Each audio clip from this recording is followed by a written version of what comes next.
সমস্যাটা হচ্ছে বিষয়টা আমরা সবাই জানি, কিন্তু বারবার ঘুরে ফিরে একই ঘটনার পুনরাবৃত্তি হয়। বারবার এমনটা দেখা যায়, এমনটাই হয়ে চলে। যারা ক্ষমতার আসনে বসে পড়েন তারা ইতিহাস থেকে শিক্ষা নেন না, নিতে চান না। বারবার এটা ঘটে যায়।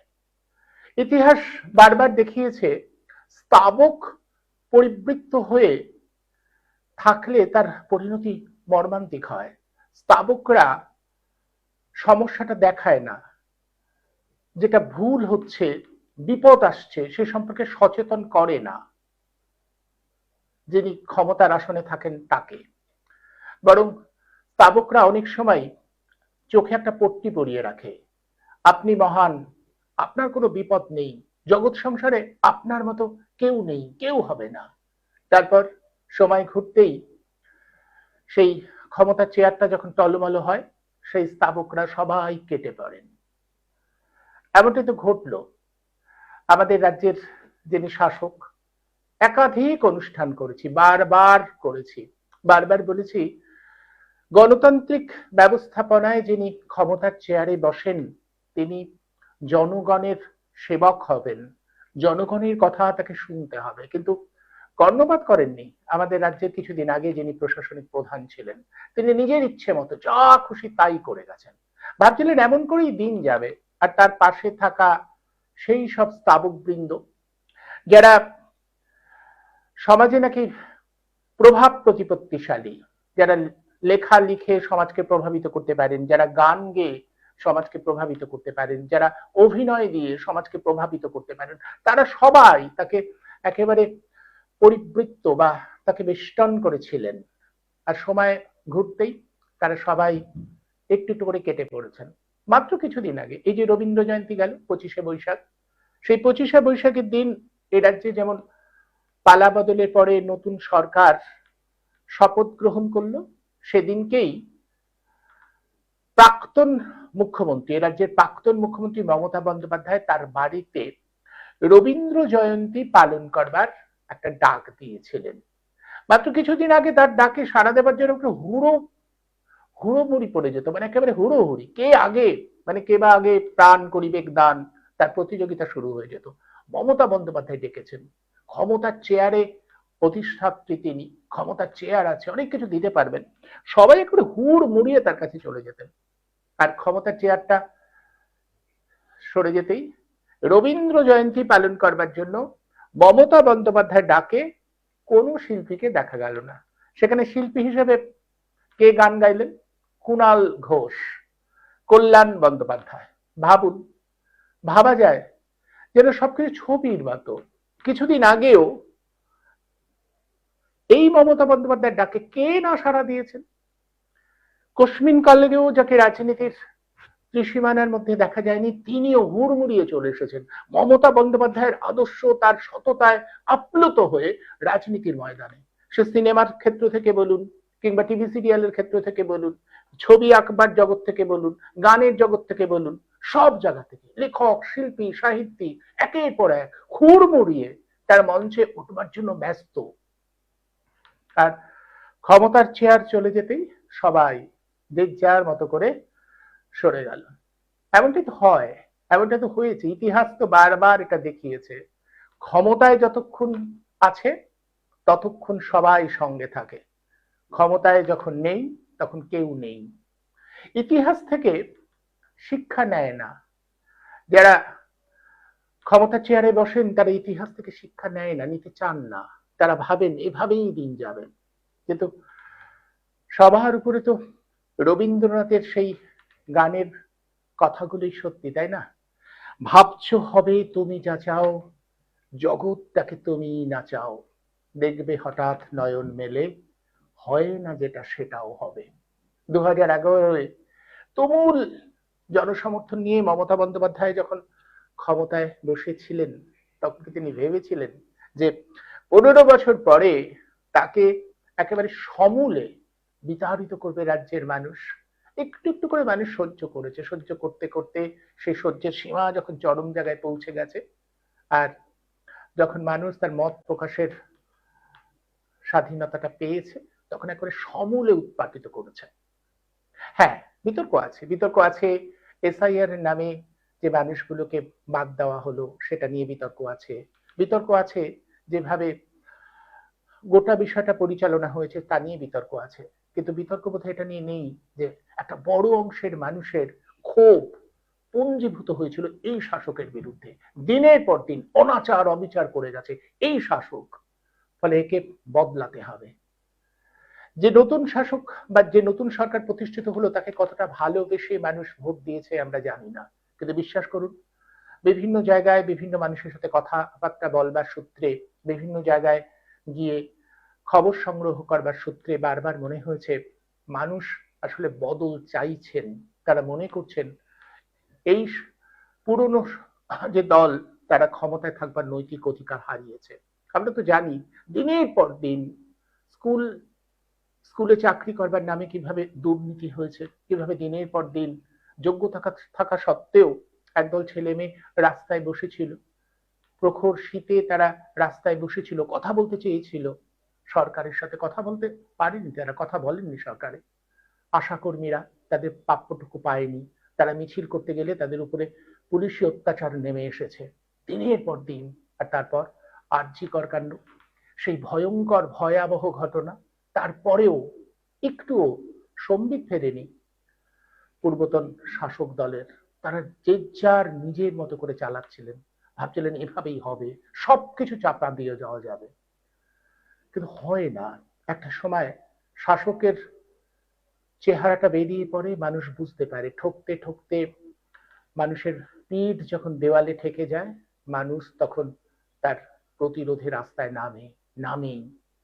তাই যে শাসক হোক না কেন, শাসকের এটা মনে রাখা দরকার যে ক্ষমতা তার কাছে রয়েছে, সময়ের সঙ্গে সঙ্গে সেই ক্ষমতা ক্ষয়িষ্ণু হবে, ক্ষয়িতে থাকবে, আর ক্ষয়ে যাওয়া ক্ষমতার পরে এক সময় মানুষের কাছে তাদের জবাবদিহি করতে হবেই। অন্তত প্রতিনিধিত্বমূলক গণতন্ত্রের সেটাই তো স্বাভাবিক, সেটাই ভুলে যায় সব শাসক, বারবার এটা ভুলে যায়, ভুলে গিয়ে বারবার একই ঘটনার পুনরাবৃত্তি ঘটায়। সেই ৭৭-এ যে উৎসাহ উদ্দীপনার মধ্যে বাম সরকার এসেছিল, এটা তো ঘটনাই। পরের দিকে তাদের কাজকর্ম সমালোচনাযোগ্য হয়ে উঠেছিল, একদল মানুষ প্রতিবাদে রাস্তায় নেমেছিলেন, একদল বিশিষ্টজন সেই প্রতিবাদকে সংগঠিত করবার চেষ্টা করেছিলেন, মানুষ তাতে সাড়া দিয়েছিল। কিন্তু তারপর সেই প্রতিবাদের যারা রাস্তায় নেমেছিলেন, যারা প্রতিবাদকে সংগঠিত করেছিলেন, তারা আবার শাসকের মুখ হয়ে গেলেন, মানুষকে ছেড়ে দিলেন। অগণিত মানুষ, সাধারণ মানুষ, তাদের কথা ভুলে গেলেন। তারা লেখক, শিল্পী, বুদ্ধিজীবী সবাই মমতা বন্দ্যোপাধ্যায়ের শাসনকালে শাসকের সঙ্গে চলে গেলেন। একবারও তারা মমতা বন্দ্যোপাধ্যায়কে বোঝাবার চেষ্টা করলেন না যে এভাবে করলে বিপদ আসবে, বোঝালেন না। তারা স্তাবকে পরিণত হলেন, ক্রমাগত স্তাবকতা। এই স্তাবকতার সূত্র ধরেই আরো একটা পতন। এমনটাই চলবে, এমনটাই হতে থাকবে। তাই আসুন এই বিষয়টার উপর আজ আলোকপাত করি যে স্তাবক পরিবৃত্ত হয়ে গেলে যে বিপদ হয়, স্তাবকদের ঘেরাটোপে আটকে গেলে যে বিপদটা আসে, কেন কোন শাসক সে সম্পর্কে সচেতন হয় না, হতে পারে না। আমরা বারবার এটা দেখছি। এই বিষয়টার উপরেই আজ একটু আলোচনা করব। আলোচনার জন্য এই মুহূর্তে আমরা যাদের সাথে সংযোগ স্থাপন করেছি আসুন পরিচয় করিয়ে দিই। কিছু সময় পরে হয়তো আর একজন আসবেন, তিনি একটা কাজে আটকে পড়েছেন আমাকে বললেন। আর আমাদের সঙ্গে সংযুক্ত হচ্ছেন মিতা চক্রবর্তী, সমাজকর্মী মিতা চক্রবর্তী। আপনাকে এই অনুষ্ঠানে আমি স্বাগত জানাচ্ছি মিতাদি। মিতাদি, আপনার কাছে যাবার আগে আমি শুধু একটা খবর আপনাকে জানিয়ে রাখি। আজকে যে খবরটা হয়েছে, নতুন সরকার একটা ঘোষণা করেছে যে আরজি কর কাণ্ডে তদানীন্তন police commissioner, Kolkata police commissioner যিনি ছিলেন বিনীত গোয়েল, এবং ডিসি সেন্ট্রাল ইন্দ্রাণী মুখার্জি এবং বিবেক গুপ্ত নামে আর একজন ডিসি পর্যায়ের পুলিশ আধিকারিক, তাদের সাসপেন্ড করা হয়েছে। এদের বিরুদ্ধে বারবার অভিযোগ উঠেছিল। আপনি অভয়া কে কেন্দ্র করে যে অভয়া মঞ্চের যে আন্দোলন, সেই আন্দোলনেরও একজন অন্যতম সদস্য, সেই সূত্রেই আপনাকে এটা জানাচ্ছি। এই সূত্রে আপনার কাছে আমার জিজ্ঞাসা মিতাদি, কোথাও কি মনে হয় যে সব শাসকরা তাদের কৃতকর্ম, তাদের কার্য যখন ক্ষমতায় থাকে তারা ভুলে যায় যে আজকে যেটা চলছে কালকে সেটা নাও চলতে পারে। আসলে মানুষ যেসব লক্ষ্য করে, মানুষের হাতেই যে ক্ষমতার রাশ থাকে, সব শাসক এমনকি গণতান্ত্রিক এই ব্যবস্থা তো ভুলে যায় কেন। এই যে শাসক বলছি, এটা তো বলবার কথা নয়, আসলে গণতান্ত্রিক ব্যবস্থা শাসক হয় না, জনসেবক হয়, জনপ্রতিনিধি হয়, কিন্তু এমন আচরণ করেন তারা যে শাসক শব্দটা একেবারে স্বাভাবিক আকার নিয়ে সবার সঙ্গে জুড়ে যায়।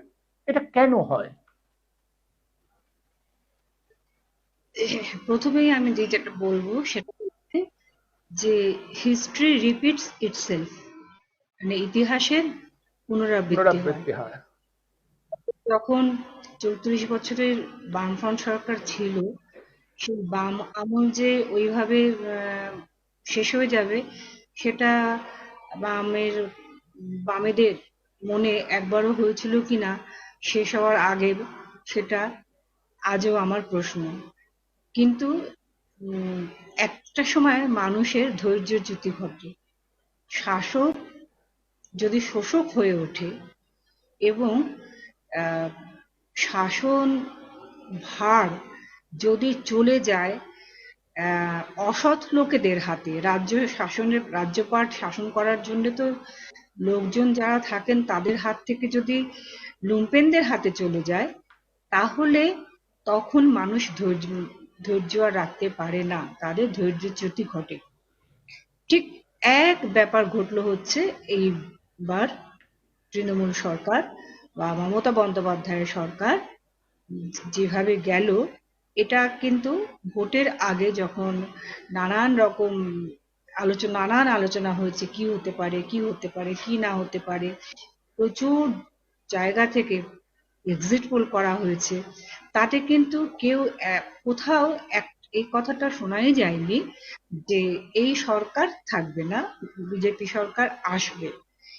অনেকেই ভেবেছে যে মমতা বন্দ্যোপাধ্যায় যেভাবে আমাদের ওপর অত্যাচার উৎপীড়ন করছিলেন সেটা সহ্যের সীমা ছাড়িয়ে গেছে। মানে রিক্সায় চাপলে রিক্সাওয়ালা পর্যন্ত তার স্ত্রী হয়তো ভাতা নেয়, লক্ষ্মীর ভান্ডার নেয়, মেয়ে হয়তো কন্যাশ্রী নেয়, কিন্তু সেও বলতে বাধ্য হয় যে এই রাস্তা দিয়ে আর চলা যাচ্ছে না, এই ভোট আসবে যখন তখন একটু সারাই করবে, একটা বর্ষা চলে যাবে, চলে যাবে রাস্তা আবার যেই সেই হবে, আমাদের টায়ার পাঞ্চার হয়ে যায়। অর্থাৎ ওর কথার মধ্যে দিয়ে একটা বৃহত্তর গরিব লোকের উম, মনের কথাটা যে তাদের কথা, তাদের ভাবনা, তাদের জন্য চিন্তা করার অবকাশ মমতা ব্যানার্জির ছিল না। শুধু একটাই কাজ ওনারা করে গেছেন প্রথম কয়েক বছর বাদের পর থেকে, আহ, মানে টাকা কিভাবে চুরি করা যায়। এবং আমরা জীবনে, আমাদের এই এত বছরের জীবনে কখনো কোনো মন্ত্রীর বাড়ি থেকে, এডুকেশন মিনিস্টার বা যে কোনো মন্ত্রীর বাড়ি থেকে, তার বান্ধবীর বাড়ি থেকে বা সাংসদদেরকে টাকা নিতে দেখা, মানে দিস্তা দিস্তা কাগজের মতো একেবারে তাল তাল টাকা, সোনা, এরকম বেরিয়ে এসছে ছবিতে যে এরা লুট করেছে, এগুলো তো লুট করা। তা এসব তো মানুষ দেখেছে, এসবের একটা প্রভাব তো মানুষের মধ্যে পড়বেই। আমার ভোটের আগে যেটা মনে হয়েছিল যে আমাকে যখন অনেকেই জিজ্ঞেস করেছেন যে কি হতে পারে কি না হতে পারে, এখন আমি তো বিশেষজ্ঞও নই, আবার যারা ভবিষ্যৎ দ্রষ্টা, মানে যাদের কাছে হাত টাত দেখায়, ওই ভবিষ্যতে কথা টথা বলেন, জ্যোতিষী। ভবিষ্যৎবাণী করেন, জ্যোতিষীদের পর্যায়ে পড়ি না, কিন্তু আমার এটা মনে হয়েছিল, অন্তত মানে বিশেষ করে বলবো, আর নানা জায়গায় বলছি, ভোটের লাইনে আমি যখন দাঁড়িয়েছিলাম তখন প্রত্যেকটি লোকের মানে বৃদ্ধ, মাঝবয়সী, আমাদের থেকে ছোট বা আমাদের বয়সী প্রত্যেকটি ভদ্রলোক ভদ্রমহিলার মুখে চোখে একটা খুব তেজ উদ্দীপ্ত ভাব ছিল যে মানে আমরা এবার একটা কিছু করবো, মানে এইরকম একটা, মানে মুখে না বললেও শরীরী ভাষা এটা কিন্তু বুঝিয়ে দিয়েছিল।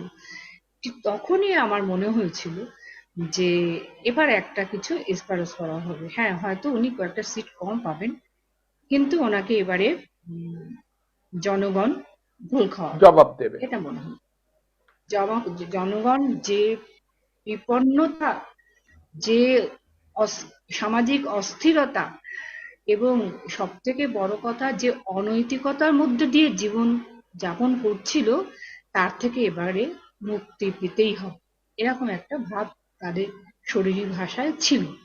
এবং সেটাই এইভাবে যে ঘটবে এটা ভেবেছিলাম না, কিন্তু এভাবেই ঘটে, এভাবেই ঘটে। এবং এই যে নতুন সরকার এসছেন, তারা যদি আবার এরকম করেন, আমার মানে আমি কিছুদিন আগে ট্রেনের লেডিস কম্পার্টমেন্টে একজন পাঁপড় বিক্রেতা, অত্যন্ত দরিদ্র মহিলা, তিনি তার বোধহয় স্বামী অথবা ছেলের একটা মানে শতচ্ছিদ্র টি শার্ট পরা, আর একটা মানে নিচে একটা সালোয়ার টাইপের পরা, সেটাও মানে ছেঁড়া একেবারে। তিনি বলতে বলতে যাচ্ছেন, আপনারা মোদির ভাষণ শুনছেন, মোদির ভাষণ শুনছেন, দেখা যাক না কি হয়, তাই না?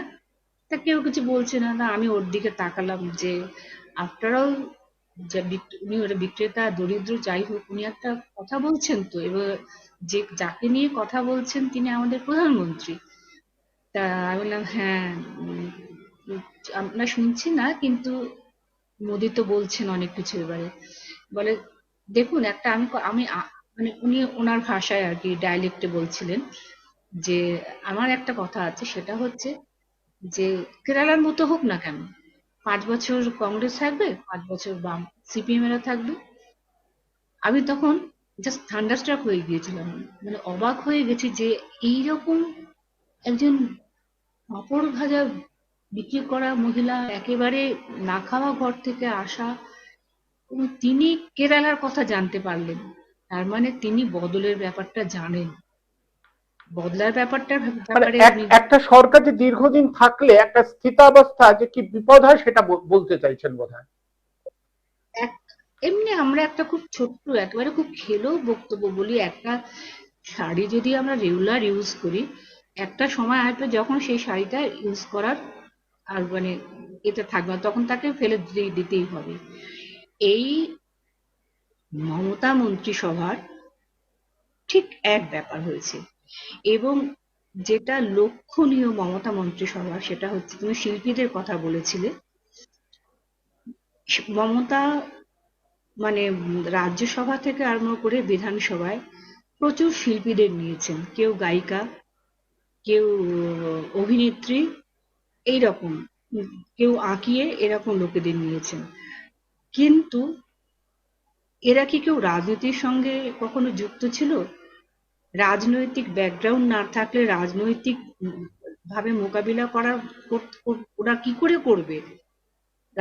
রাজনীতির ব্যাকগ্রাউন্ড না থাকলে, রাজনীতির শিক্ষা না থাকলে, বেসিক একটা কিছু রাজনীতির ব্যাপারটা না জানা থাকলে, তারা তাদের শিল্পকর্ম নিয়ে ব্যস্ত, ফলে তাদের স্তাবক হয়ে থাকতেই হবে। মমতা তাদের, যারা সংসদে যাওয়ার মানে একেবারেই উপযুক্ত নয়, সংসদে গেছে। মিমি চক্রবর্তী, নুসরত, এদের কি সংসদে যাওয়া উচিত? কোনোদিনও ভাবতে পেরেছে? তাকে স্তাবক হয়ে থাকতে হবে। বা অদিতি মুন্সি, বা আমাদের তথ্যমন্ত্রী এ সেনগুপ্ত,